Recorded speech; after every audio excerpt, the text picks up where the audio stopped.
How's it going, everyone? It's Milwaukee coming back at you once again, and today we're going to be discussing Catwoman The Game by Judd Winnick with art by Guillaume March. Let's get into it. Catwoman comes home to find her apartment has been bombed and she's in need of a new payday after running afoul of some Russian gangsters. Catwoman hooks up with Batman.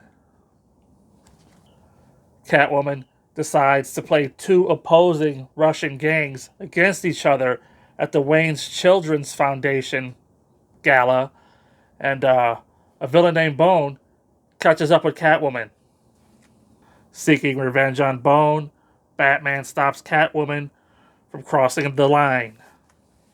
Catwoman tangles with Reach after a robbery.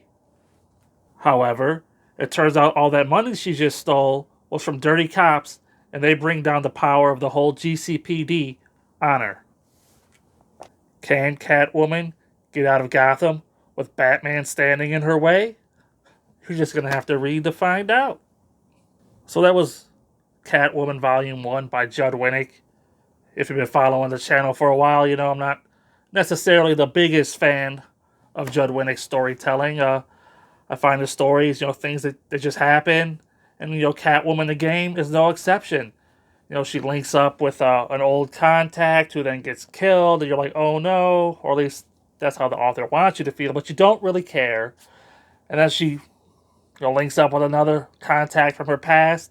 Here Catwoman has like a whole new backstory. Because New 52.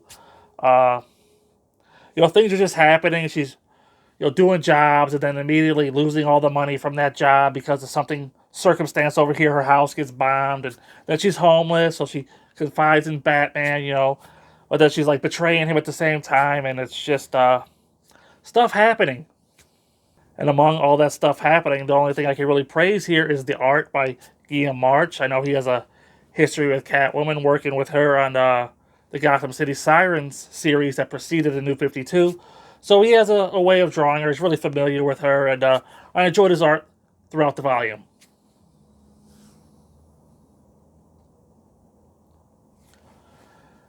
The only glaring negative that I could say here is that with the advent of the New 52 here, they erased Catwoman knowing, Bruce's identity, what she revealed to her like back in Batman Hush, and I've been sort of following that whole storyline here throughout the channel, and it's all wiped away here, which I was surprised because I thought they wouldn't get rid of that aspect when you consider that, a lot of the other stuff from pre-New 52 they kept.